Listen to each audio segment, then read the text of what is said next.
But this is a really interesting one. So my jaw dropped, I must say. I think it was Thursday night when The Guardian had its main story. I look at all the front pages of the papers late at night. You can get them on Twitter. And can we bring up The Guardian, actually, from the other day? If you're watching on talkTV, you can see this. The front page of The Guardian, the main story, which was, I think this was yesterday's paper, saying that Greenpeace were very annoyed because the government has decided to stop all their meetings. Now, Greenpeace, clearly a very big, important eco-organisation, had lots of meetings with the government, had lots of time when they were spending with civil servants and ministers and so on. And Therese Coffey, the Environment Secretary, and the Prime Minister and his advisors said, well, actually, hold on a second. These are people who have gone to Rishi Sunak's private property, his family home in Yorkshire, where he's an MP. They have covered it with black sheeting, they've trespassed, and now they're saying, oh, you've cancelled our meetings. Now, I think that might be a fairly reasonable thing to do. It's not the first time they've done it. They surrounded David Cameron's Cotswolds cottage in 2014. That was where he was an MP in Witney, to campaign against his support for fracking. They mounted the roof of John Prescott's home, the former Deputy Prime Minister, in 2005 in a demonstration against the government's slowness, as they saw it, on climate targets. And the stunt at Rishi Sunak's North Yorkshire mansion. So should Greenpeace be heard by government? Should their meetings continue with government, or should they be written off as just another protest group? Let me know what you think. 0344 499 1000. Let's get into this. I'm delighted that Anthony Day, who is an environmental consultant and host of the Sustainable Futures Report podcast, is with me, as is Henry Hill, who's deputy editor of Conservative Home. Henry's in the studio. Hello to both gents. Anthony, maybe I can talk to you first. Thank you for joining me this Saturday morning. Maybe you can tell me why you think Greenpeace should be able to continue to engage with the government. Yes, of course. Thank you. Good morning. Let me make it clear, first of all, I'm not a member of Greenpeace. I'm not a member of any political party. But the thing about Greenpeace is, yes, it's got a protest fringe because it wants to keep its issues in the forefront of the public consciousness. But it also has a vast resource of experts across the climate field and further. And they're in Greenpeace because they are concerned about the situation and they want their voice heard.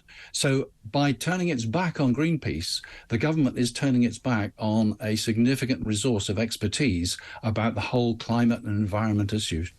What do you think achieved more, Anthony? Do you think the Greenpeace actually having meetings with the policymakers within government in the Environment Department achieved more, or do you think the stunt at Rishi Sunak's house achieved more? They're two different things. To an extent, I would think that the experts within Greenpeace will brief civil servants when asked. But there are a lot more issues that Greenpeace wants people to be aware of, and that's why you've got the protest fringe, just because they want to keep things in the forefront of the public consciousness. OK, Henry Hill, what is your thought on this? These tactics are very obviously counterproductive. Whenever any of these organisations do it, be it Just Stop Oil, be it Greenpeace, it clearly doesn't work. It's not persuading the government. The government hasn't been persuaded to just stop oil by Just Stop Oil. It's clearly been deeply counterproductive. Quite the opposite, but Just Stop Oil, they're continuing. Well, indeed, they just issued 100 new licences. Yeah. And again, if you thinking about Greenpeace have all of these resources. They've got all of this access to government in which they can make, informed, sensible lobbying for changes of policy. And then they throw it away with stuff like this, which clearly is going to alienate the government, and rightly so, because we're lucky in this country that we're not the United States, we're not France, we don't have our leaders swept down the road in vast motorcades, we don't have these rings of steel, right? The Prime Minister has a private house which you can apparently get into and climb on the roof, but if you keep doing that, that's going to change. And I think that we do need to draw a line between lobbying someone and even protesting against someone in the public square and violating their private family home where their wife and their children live. So these tactics should be stopped. And if Greenpeace wants to get back into talking with the government, they should deal with the fringe. Anthony, there's a point here from Henry, isn't there? Because if you're protesting peacefully, and there's nothing to suggest that the protest at Rishi Sunak's house wasn't peaceful, but it is something different to go to someone's private home. OK, they weren't there, but at the same time you're invading their space. There's a 10-year-old daughter, there's a 12-year-old daughter. I don't know, I can't speak for them, but I would assume they're not particularly happy with it. They don't feel particularly safe. I mean, these tactics can't be supported, or can they, Anthony? What do you think? Well, first of all, as you say, they weren't there. I think it's more of an issue for the people responsible for the security of the Prime Minister's property than anything else. Come on, the people who trespass, they have to take some responsibility for it, don't they? Well, what do you mean? Yes, I'm sure. Well, the responsibility for breaking the law. They were sorry. But you say it's more about the people who are responsible for the security. I think it's more about the people who staged the protest. All right, okay. But Henry Hill's just told us that all this doesn't work, and yet we are talking about it. No, it's not influenced the government. But if you look at the recent polls, a vast majority of the population are concerned that things need to be done. It's the government which is not prepared to listen, and that's why protest will continue, because it's the only way that we have, beyond the democratic routes, which will be a general election in 18 months or something. That's the only way we're going to be able to change the government's mind and make them aware that these issues are urgent and something. But Anthony, surely Greenpeace was making the government aware that these issues, in their view, are urgent. They were talking to the government, they were talking to civil servants, and then a different arm of Greenpeace, and I know it's not a hierarchical organisation, people will do what they want to do, but they've screwed that up, haven't they? No, well, I don't think they have screwed. Look, I think I blame the government for screwing it up, because there's this expertise which the government can draw on, and it's just decided to close its mind. But now, come on, I mean, they're closing your eyes and putting your fingers in your ears and going la la la doesn't mean things will go away. Okay, the issues may not go away, Anthony, but at the same time, can't you see the government's point here that if you invade someone's private property, if you stage this kind of protest, that it's a perfectly reasonable thing to say, well, sorry, we're not going to talk to you anymore? I don't accept that it's unreasonable, and unless we continue, or they continue, with this sort of event to keep things, as I say, in the forefront of the public conscious, things will not be done. And things are so urgent at the moment. I mean, we can see things going wrong with the climate. You've seen the news from Hawaii, you've seen the news from Greece, you may have forgotten the news from Pakistan, but the whole world is suffering from the climate crisis, and the government doesn't seem to want to know. It just seems to want to drill for more oil, which will be burnt to produce more CO2. Well, it's committed us to net zero. Henry? I mean, it's just ridiculous that the way that the nation is concerned about climate change. There are lots of climate change organisations, lots of politicians are invested in climate change. If you actually talk to MPs,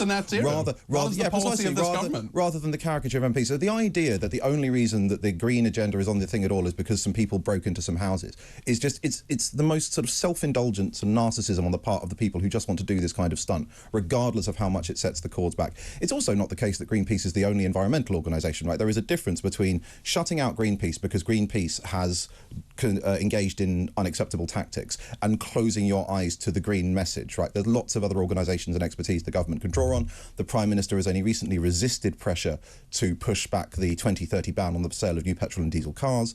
It's quite clear that the government, it's certainly not perfect from a green point of view, but the government is not closing its eyes to the problem. But you do need to draw a line, because if you blame, as the other guest did, the security, if you say it's the security's fault that this map had, fine. The message of that is, okay, we need to ring the Prime Minister's house with steel, right? They need a permanent guards, permanent gates, and that's just another barrier up between our politicians and the public. And we've had this happen over decades. You used to be able to walk through Downing Street, now there's gates and men with guns.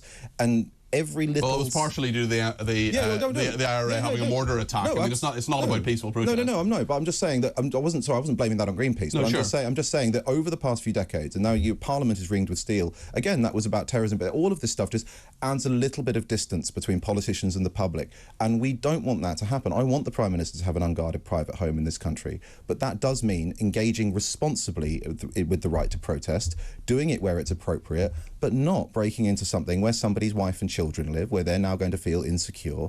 That's too far, and this is a perfectly reasonable response from the government. We've got some reaction already from our viewers and listeners, and if you want to ring in on this, the number is 0344 499 1000 and texting to 87222 with the word talk in their text. Leslie says, hi, Greenpeace not having meetings with the government. I think they should be having conversations in the dock in front of a judge. Mick says the government are absolutely correct to kick the stunt fanatics in Greenpeace into touch. They are opportunist control freaks who think it's okay to commit crimes.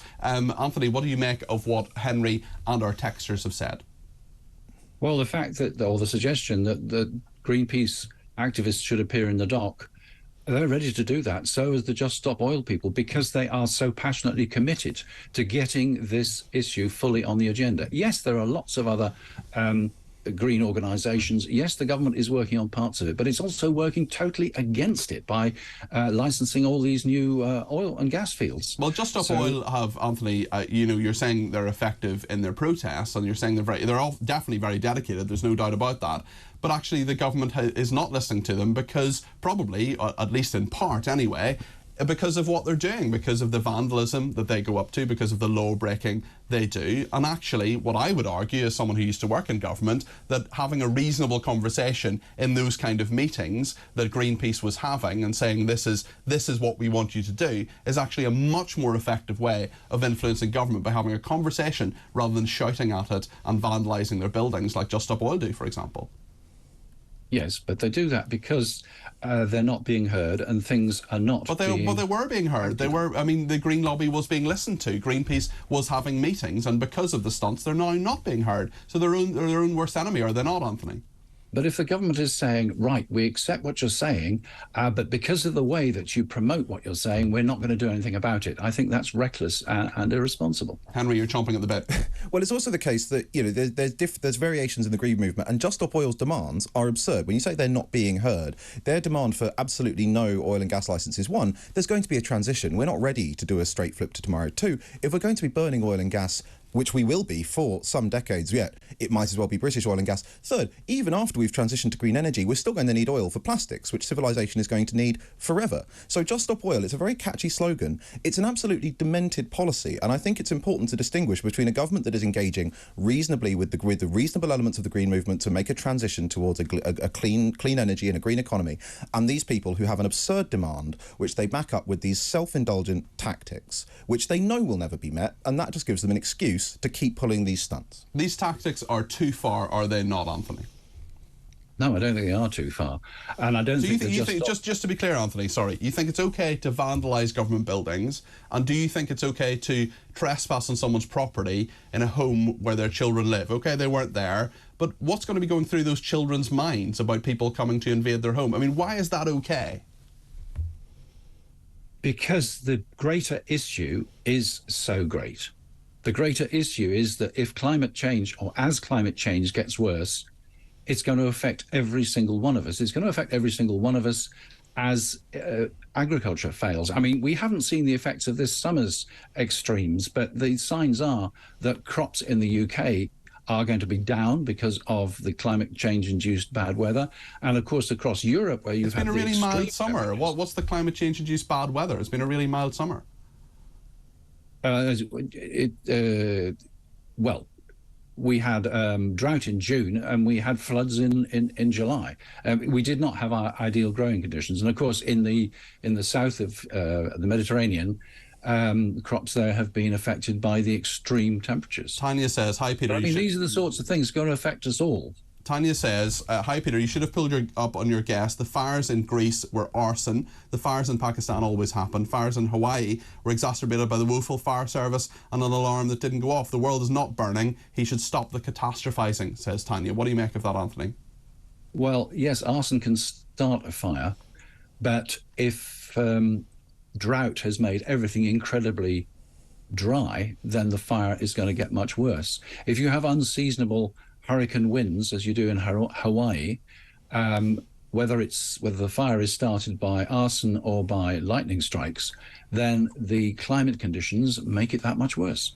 Henry, final word from you. I think the frustrating thing for me is, as someone who actually really excited about moving over to clean energy and supports not the way we're doing net zero, but supports the ambitions of net zero, this sort of conduct makes the green movement look like cranks, and it actually just empowers sceptics inside the Conservative Party. It's entirely counterproductive, and if Greenpeace wants to get back around the table, they should disown these people. They should disown these people, Anthony. Well, I'm delighted that you've just agreed to talk on your show about this, because it's so important. We need every bit of publicity we get about these existential problems, which are just around the corner. An existential problem just around the corner. Is that not just raising this to a real crisis level that just isn't the truth, Anthony? Well, whether it's the truth is a matter of opinion. If you ask the Secretary General of the United Nations, if you ask the chair of the International Energy Association, they are saying those sorts of things. And they're saying that about everybody in the world. And that's you and me, as well as all the other countries which have suffered with their wildfires and their floods this year. Anthony, thank you very much indeed. That's Anthony Day there, who's the environmental consultant and host of the Sustainable Futures Report podcast. You can go and listen to that if you really want to. Henry Hill was the Deputy Editor of Conservative Home. Thanks for coming in to the studio. What do you make of this?